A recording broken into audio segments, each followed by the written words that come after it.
I think it's the first thing that we should do is note that it's very ironic and beautiful that either of us are up here.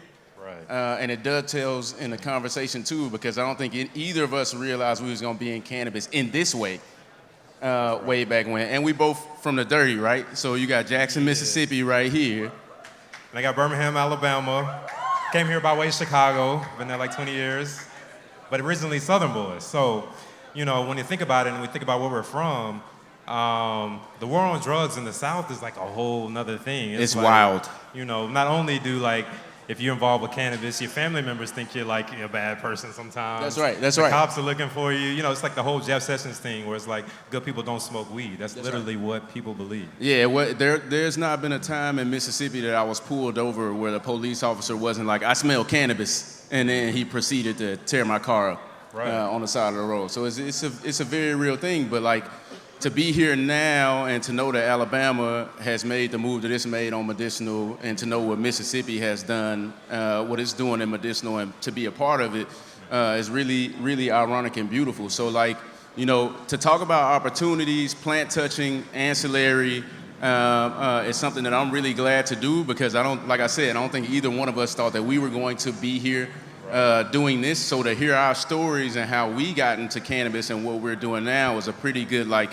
I feel like it's some good inspiration to tell you, like, you know, there are going to be some license opportunities that you could take advantage of, but there's some other ways out here too you can get to the bag that people really don't consider.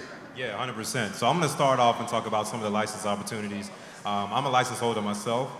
So in Chicago, I have a dispensary and cultivation license, meaning we have a license to sell cannabis through a storefront to retail consumers, and then we have a license to grow cannabis, make processed products, you know, edibles, concentrates, vape pens, all that stuff. The CEO of that company.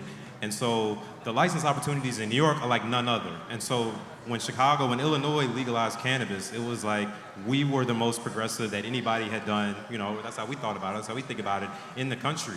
And New York is taking it to another level, because not only are they prioritizing social equity, like social equity folks, Justice of all people, will be the first to sell legal cannabis in the state of New York, in the city of New York. And we've never seen that happen anywhere else. That's amazing. And so the first opportunity, we should clap for that, for sure. That's billions of dollars. We also should clap for the fact that this brother said that he has a license. Like, it's humongous. It's humongous. It's incredible. Mm-hmm. It's been a long journey, man. I've worked for other companies, and from day one, when I jumped into the legal cannabis industry, my goal was to have my own thing.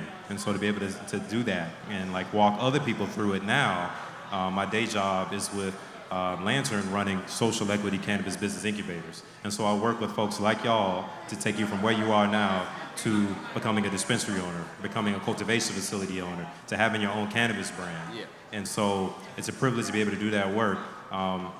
In the ancillary business side, there's tons of opportunities too. So many people just get caught up on like, if I don't get a dispensary or a cultivation facility, or if I don't have a processing license, then there's no opportunities for me. But like, that's literally just the beginning of it. Yeah, and that's really how it happened for me, right? So I, again, from Jackson, Mississippi, can't say it enough. Went to a HBCU, Tougaloo College, shout out to Tougaloo, right outside of Jackson, Mississippi.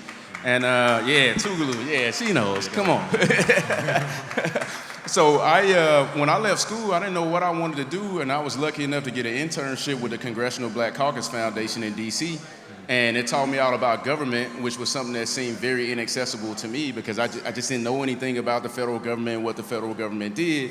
And then I was really blessed and lucky to be placed in the office of Congressman Benny Thompson, who represented my home district. And I just fell in love with it. And it was crazy because in 2014, Washington, D.C. was making a move to do the adult use. Maybe it was Initiative 42, it escapes me. But I just remember like seeing people doing like smoke-ins in front of the Capitol, and it's a group of people who are smoking joints on federal property. And I'm thinking to myself, all my homies who smoked in public went to jail. We got in trouble for it. So I just became fascinated, like it's gonna be these opportunities that's gonna come from cannabis. Incredible. So me and my boys did what everybody else does at first, and we started looking up, what is a dispensary? How do we own one? What is a cultivation? How do we own one? What is manufacturing? I never heard of this before. It's incredible.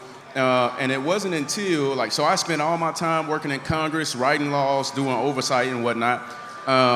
And there was a job that was listed by Marijuana Policy Project in that same year. And it was a government relations job. And it was at that moment that I realized that what I do and what I have been working on for the past like 3 or 4 years was actually something that the cannabis industry was going to need.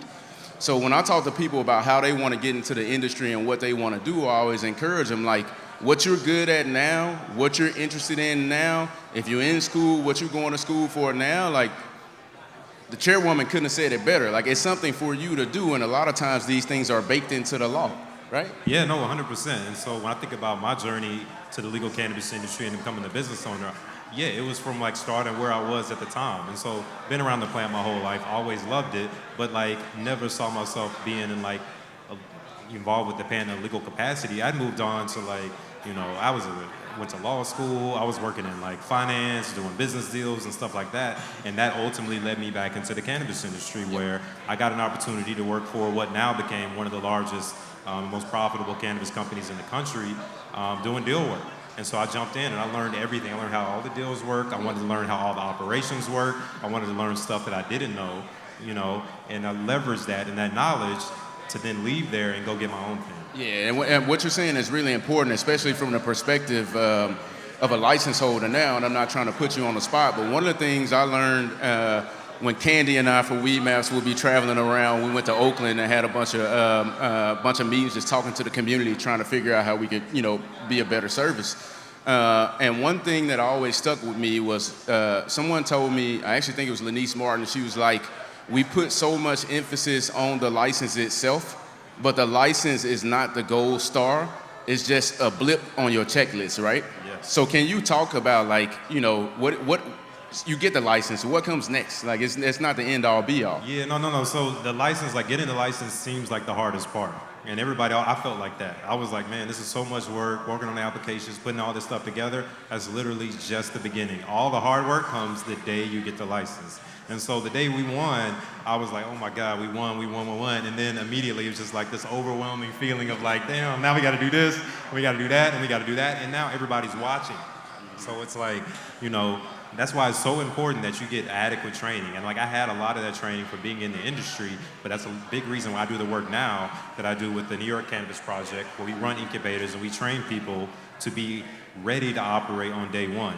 And so if you haven't, check out our booth. We have a booth over there, New York Cannabis Project. There's a lantern tent. We're running right now a 10-week training program that's training people based on what I've seen and what I've learned in the industry on how to get a license. And then when you get that license, how do you stand up your business? How do you connect with what you need in terms of capital, real estate? How do you get that real estate zone and all that stuff? Yeah, and then, back to the ancillary opportunities, like just going back to what the chairwoman was saying, like if literally what you do now is applicable, right? So it's like, if you like marketing, if you're good at graphic design, if you're good with numbers, if you're good at retail, if you're a good salesman, if you have the gift of gab, like no matter what it is that you have spent your time cultivating your talents, there is some way that talent is going to be applicable to the cannabis industry. But you really have to put yourself out there and network with individuals to really understand how they took advantage of these opportunities. Because it's nobody here that's like a second, unless we're talking about the legacy market,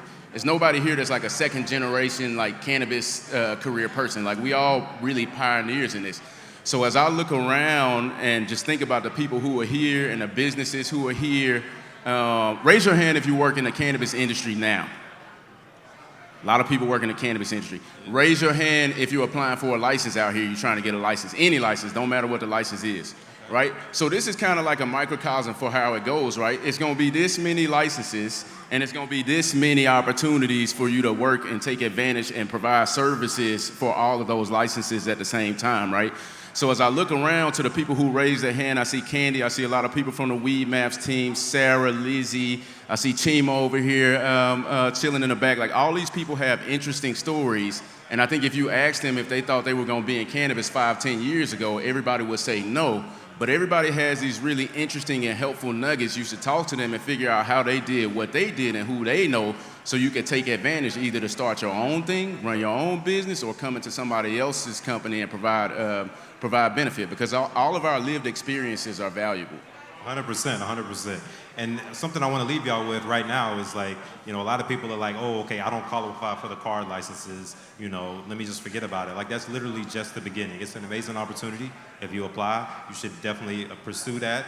But like, even if you don't qualify for card on the license side, that's just the beginning. There's cultivation licenses that are coming out that are not out yet. There's new dispensary licenses that are not out yet. If you like, you can make edibles. I know a lot of people that make really dope edibles that are on the unregulated side of things. Bring that over, because like at the end of the day, what's going to win in all this is the brands. And so we have the culture.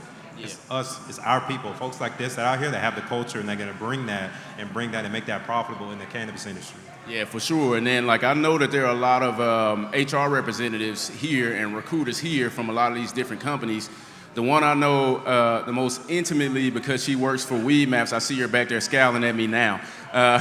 Her name is Michaela Nelson. But if you want to talk to somebody who can provide you examples of how they bring in talent to a company that you wouldn't even expect that they were bringing in, and we're talking about people who do like facilities management, on-site things, accounting, software engineers, salespeople, revenue team folks. Under the Weed Maps tent is Michaela Nelson. She's a recruiter to the stars is what I like to refer to her as. But if you have a chance to just pick her brain on what she's seen and how the talent pool for cannabis really works and what can get you in, or the type of services that you may be able to contract for if you want to own your own business, I encourage you to seek out Michaela under the Weed Maps tent. 100%. And as I said before, check us out if you want to be on the license side. New York Cannabis Project, Lantern over there. New York is giving y'all an amazing opportunity. Just be ready to take advantage of it. We can help with that. Yeah. Last shout out. Cannaware, Grizzly Bow Court has a tent that's right outside of the gate. Cannaware actually has an ancillary business. It's not really an accelerator, but they have a whole programming that's based around opportunities that aren't cannabis licenses. You'll be doing yourself a disservice if you didn't make time to go speak to him about what they have going on and get some pointers. All right, well, we appreciate y'all's time, Brooklyn. Thank y'all.